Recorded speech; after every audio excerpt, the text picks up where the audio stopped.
Hello and welcome to the Monthly Marquee. I'm your host, Bart Lovins. Our first guest today is Miss Carrie Lewis from Hardin County Playhouse. Carrie, how are you? Are you there at the offices? Yes, I am. How are you doing? I'm doing pretty good. I'm at my offices too. Yes.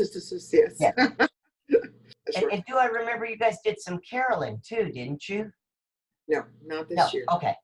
We usually do, and we usually love that. And we thought about possibly doing it, but things didn't get any better. So again, we hover.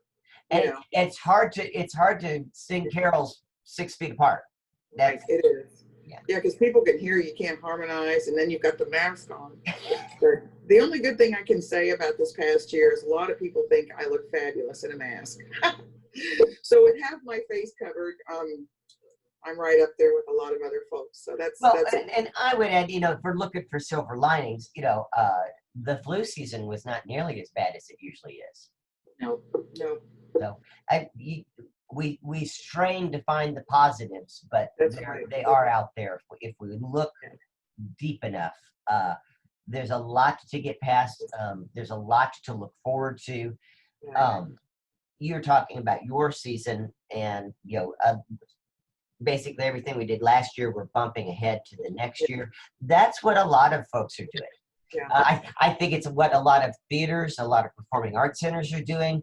The deposits have already been made, so we're just going to, pass it forward to the next year.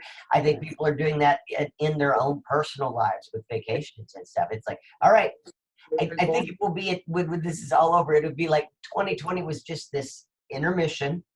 And then we went, all right, we're just going to start Act One over again. Yeah, let's do that. Yeah.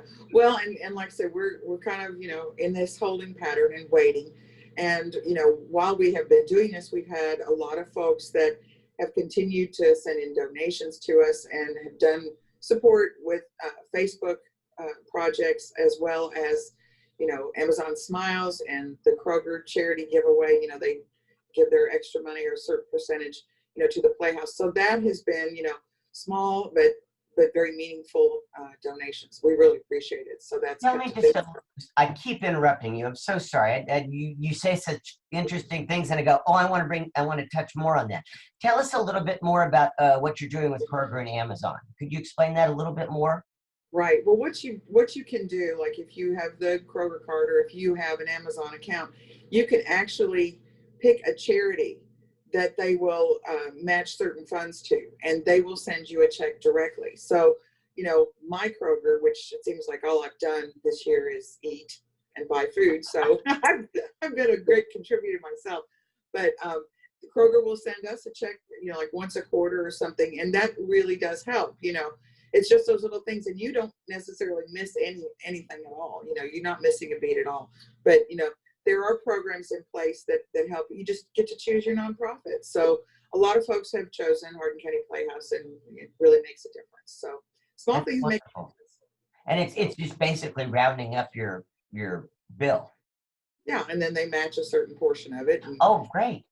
So, because a lot of folks, when you talk to some of these bigger companies and stuff, you've got to imagine they are bombarded with all kinds of very important and very particular nonprofits, and everybody has a great cause, and it's hard to differentiate where you're going to put your money, because you care about all of them, but you can't do all of them because it's just life being what it is. And same with individuals, they like to donate, they like to give. We have a very giving community here, and they do a wonderful job with everything, especially right now. There's so many things that have been in jeopardy over the past year, and so many wonderful programs that need to go on, feeding programs and educational programs and medical, community health centers and stuff like that. So, people have to make their choices, and, theater on the scale of people eating and being healthy is probably like at the back end. However, I would like to say that we contribute a great deal to emotional well-being, and that's very much a part of your health. So for those that recognize that, I appreciate it. And certainly, everybody that's been involved in the performing arts has noticed this horrible void, that's what you love to do, is you love to become that role. You love to bring it to an audience, and the audience loves to see it. And then you have this wonderful exchange of energy, and we've missed that. And, it's very hard to deal with that void and that, you know, the static, whatever. So, you know, I'm hoping for all the best when we're able to get back into things, that we can, you know, rev up, maybe have 3-4 cups of coffee or espresso and get right back in there. So, well, and you really touched on a very, very valid point is, you know, no, we are not medical. No, we are not putting food into the mouths of the needy. But we are definitely part of individuals therapy, being providing a what I like to call a logical family, the family that you gather around you that is beyond your own family, that family of friends that support you and feed you your soul with what you need to get through these difficult times like this. And I think it's one in any community that is thriving, you will find the performing arts, because exactly. it's how we celebrate, it's a cause for gathering, and it's what brings us together. It's what fills our soul, and it's what allows us to communicate with each other in ways that bridge gaps that we might otherwise have. Exactly. And, you know, a lot of folks, you know, you find out what their experience has been during this time. And a lot of people have done a lot of, you know, watching TV, binge watching shows and stuff. And it's very entertaining. You know, those things are great. But it's a different experience to sit on your couch in your jammies, you know, eating your comfort food and watching a TV show by yourself than it is to go to a theater and be surrounded by all that good, positive human energy and people that are emotionally reacting to what they're seeing and experiencing. It's a different experience, and it's very gratifying. Mm-hmm. It's like the difference between when you're running a race all by yourself, you know, a virtual race by yourself, and then when you're running in a group of people, the energy is different, the outcome's going to be different. So, you know, that's the thing. I think the one thing, if I were to say anything that I have hated more than anything, is the term social distancing. Because I understand physical distancing, but that is an entirely different concept than social distancing. We don't need to social distance. We might need to stay 6 feet apart, but socially we need to be connected. And that's very important for the human race. And yeah, the mental health issues that I think we're going to have, the almost a PSTD situation due to the isolation people have gone through. And I'm looking forward to all of us in the theater community being part of the solution to those issues on the other side of all of this. Carrie, how can people help sustain you guys until that time when we can all be together again? Well, as usual, if you want to put us as your favorite nonprofit in your Amazon account, or indicate that on your Kroger membership. Also, if you want to send in a donation, like I said, anything, we appreciate anything. It doesn't have to be some big, huge something, although we like those things too. I mean, we're not going to discriminate, little, big, it doesn't matter. But HardinCountyPlayhouse.com is our website. You can find us on Facebook, and there's information on how you can, if you want to send something, you can send it directly to us, and certainly most appreciated. So. Cool. Carrie, thank you so much. Have a wonderful January. Stay warm. Stay safe. Well, stay sane. All righty. Okay. Thanks a lot. See you. Bye-bye. My next guest on the program is Ms. Carmen Caldera Bosco with the Elizabethtown Performing Arts Center. Carmen, it's so good to see you. You too. Are you going to tickle the ivories for us? I am not. That is something that you will just have to wait for. Like after I learn to play it. But I know just enough piano that I can plunk along to learn my singing part. Yes, I can play right-handed beautifully and chord with the left. I do a lot of boom chick. I follow the guitar chords on the left. Yes, exactly. And the more Isn't that what you're supposed to do? The easier that is to do. Yes. Well, I know it's a loaded question, but what is happening over at the Elizabethtown Performing Arts Center? Well, we are still in intermission as far as having people into our space. So we are we are still in that pivot mode where we are doing what we can do, and being creative and inventive. We of course just did the COVID Christmas with the Morningside Drama Club. I saw a little bit of it on TV. I was about to say I saw a little bit of it, of the recorded broadcast. A lot of fun. Yes, it was. I think we're somewhere around 1,000 views. That's great. But yes, it's insane compared to what those kids would usually have been seen by. So there's always the silver linings, and we're always looking for those. So that was wonderful. So now we're looking at what can we do with the high schoolers, because I think it's fair to assume that we're not going to be able to do a full live production with them this year. And so they're my focus now, as opposed to, a typical play that we would usually do. I'm going to be meeting with them this week and seeing what direction they want to go. Because it's their year. The original plan was they would direct one acts with the underclassmen in it, which would have been a first for them. They've never had student directors before, so they had looked really forward to that. So we will see what we can make happen for them, because they've been with me since 8th grade. So I really am looking forward to seeing what they do. Well, and you're talking about the silver lining. There is much more so now than there was even 6 months ago. There is a lot of online performance material out there now to choose from. Surprisingly fast, people put some stuff together. Or adapted things that had been previously written for the situation we find ourselves in. Right. We have both. We have new original work made just for that, and we have the adaptation. So there's tons to choose from. It's just a matter of what direction they want to go. We have the technology, and now we know that we have the editing ability that we need. And so it was a good test run to see what we can do with them. And then of course we're starting hybrid on Monday, as you all are. Yeah. And so we will also be hosting new students to the middle school in there for orientation. So we will at least have some people in there. And we have a new choir director. So I'm going to be speaking with her and seeing what direction that's going to take. So lots going on, just not necessarily in the way that we're used to. But January is not usually a really crazy busy month for performances for us, because we're usually in rehearsals. Yes. And productions for the middle and the high school at this point. And we have Poetry Out Loud coming up. We're doing that all virtually. Now you talk about something that adapts pretty well to the virtual world that we're living in right now. Yes.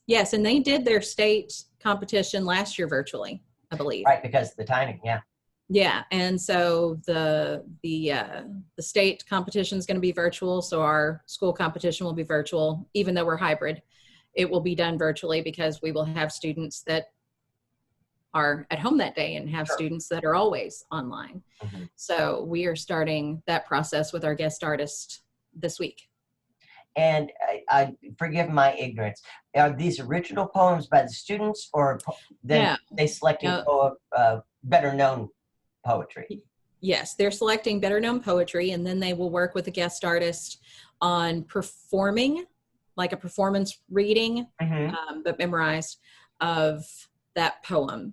And it's judged on, I don't have the exact criteria in front of me, but I know accuracy is the most highly weighted category. So they have to recite it verbatim. But then also the dramatic aspect that they bring to it, and their interpretation, and how that reads to the audience, and all of that is taken into account too. And Elizabethtown High School has had the state winner several times. I didn't know that. So we are very, very excited. Very cool. And I know you've been doing some things for the GT students as well. Yes, working with the gifted talented students, they each chose a major for this year. Since we can't meet as a group and do improvisation and those kind of things we normally do, they have chosen monologues, and we are working on acting and choosing a monologue and how best to do that, and those kind of things. And you were doing something with your theater tech students as well through GT, I believe. Yes, yes, we have done technical theater kits, and then we will be doing online workshops with those, and working on lighting and sound and costuming and all of those kinds of things. It's always so interesting to me that even when we're dark, you know, which is the theater term for the lights are turned off and no one's in the theater, even when we're dark, the light is still on. Yes, yes, we are never truly dark backstage or in the offices or wherever. We are always doing something. Well, Carmen, thank you very much. If people want to learn more or want to see how they can help out with your programming, how do they reach out to you? The best way is our Facebook page, Elizabethtown Performing Arts Center. Excellent. Carmen, take care of yourself. Thanks, you too. Okay. Our next guest on the Monthly Marquee is Miss Sarah Vaughn with the State Theater. Sarah, how are you doing? Fantastic, Bart. How are you? I'm living. Aren't we all? We are, and that says a lot. I know not a whole lot is happening on the stage at the State Theater, but behind the scenes, I know if you're anything like I am, I'm actually busier than I would be at this time normally, because the more things change, the more they stay the same, and we're constantly shifting our focus and pivoting to what we can do at a given notice. Exactly, and that's that's probably the biggest thing. It's almost as if so much more planning has to go into something because of the new protocols, because of the safety things that we put into place. And then you almost have to have the plan B, the plan C, and then, oh, it's probably going to get canceled. So then there's the cancellation plan. And so, that's kind of what you're doing, is you're planning the same event 5 different ways sometimes. And it's frustrating, but hey, we're trudging through. So we did just finish up, of course, the Christmas season like everyone. And so we're tying the bows on that and crossing the T's and all that good stuff. And then we dive into, so January typically on a normal year is really, so I typically will start planning the next year's events in October, November. Likewise. Yeah. And so January is really the hitting hard, That's contract time. Yes, contracts, and people are ready to write the checks. They're ready to look at the whole year, all of those things. And so as we know, that's not really what's happening right now. So people are like, how's the year going to look for the city events? And my answer is, I don't know. Or as is the situation with both of us, you're not negotiating new contracts because the old contracts have been bumped up to the new season. Exactly. And so we have rescheduled. We originally had the Aaron Tippin concert that was moved 3 times in 2020 is now moved to December of 2021, because currently we're still at 50% capacity, but with social distancing, that means in a 650 seat theater, we can only seat about 230, which means I lose a ton of money on a concert. So we just can't do it, so yeah, we're really not trying to sign any new artists or anything for the year. We just want to execute what we already have paid deposits on, and the concerts that were originally planned. A Brown Credit Union, as our big sponsor. So I'm sure they're just, right there and wanting to see things executed as well. And so we're just trying to get those things off the ground slowly. We're hoping to maybe hold a very small, safe wedding vendor fair, because as everyone knows, we have events here, but it's also a rental facility. And so we got a lot of people that were, a lot of people quarantined, sitting at home, and they decided to get married, which is great. That would be me. What else do? We go buy a ring and plan our life. I love it. So they are, so weddings have, and a lot of canceled weddings from 2020. And so we're getting a lot of calls on booking weddings, which is awesome because we love wedding rentals are our favorite. And, so we're trying to navigate those as well. And so we might actually have a small vendor wedding fair that we might try to get off the ground in February. And the biggest purpose is just to offer, first and foremost, our potential brides and groups coming in to see the facility. So you don't feel like, a lot of people get intimidated. I don't want to schedule a tour. I don't want to make it official because then I got to sign something, which is not true. But people, I think, feel that way. Mm-hmm. And so we want an opportunity where they can come in and be a little bit invisible, kind of check out the space on their own, see if they like it. And then the second purpose is for all these businesses here locally that really need the business, to give them an opportunity to showcase what their services are as well. Whether you have your wedding here at the theater or not, we want, our local caterers and flower businesses and photographers and folks like that. So we're hoping to execute that sometime in the month of February as well, like I said, in a safe manner. And so we'll get more information out on that. And then we are still able to hold movies. So we will hold those movies and we'll get that schedule out, hoping to have some things happening, in the month of February. And, everything is just really we have NTI going on, as everyone knows, Hi. I'm trying to that? It's our 7-year-old Nelson, who's working on homework. But yeah, so we've got, we're going to have hopefully just slowly planning those things. We'll be getting those things out. April right now is set to be our first concert. The Chicks with Hits is coming, and hopefully if we're at 100% capacity, we can execute that concert.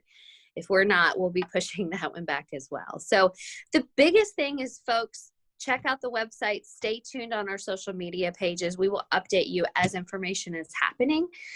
Trust me, we are chomping at the bit to safely execute events. It's what we do. And when I'm not creating events, I feel a little lost and, a little crazy. So trust me, we want to be out there doing that. But like you and I have talked about, we also don't want to create something that is harmful, and creates more COVID exposure and on and on and on and on and on in this crazy pandemic world that we live in. So hopefully we'll have great news, new events, all the good stuff coming. We are planning, if everything lines out, we're planning, obviously to hold our BBB Festival in May, Cruising in July, Heartland Parade. None of those things are going to be canceled as of right now. Sure. That is our goal. And of course, that is dependent upon a lot of different things. But we'll keep everybody updated as we go. So. And what is the best way for people to stay updated on what you're doing? Definitely our social media pages. So we have a Historic State Theater social media page, and then we have our Elizabethtown City Event social media page. They both pretty much have a lot of the same information on them most of the time. And then we have the etownevents.com website, and that has the State Theater link to it as well. And then it has all of our events that the city events department does. And then of course we have the state270.org, which is just the State Theater's website. So, we do our best in making sure our calendar and everything stays up to date. So just to click on any of those things. And then some folks are like, I don't use the internet. Then give us a call. We get a lot of those calls too. So give us a call and we'll let you know what's going on. So, any way we can help, any way we can be, informative, we're here to do that. So. Excellent. Sarah, it's always good to talk with you. And I feel your pain. I've spent 9 months busier than ever with less to show for it than I ever have in this position. So I totally get it. Perfect way of saying that. You're exactly right. Yeah. Thank you again. Thanks, Bart. 'Cause you got to love it, yeah. So, time.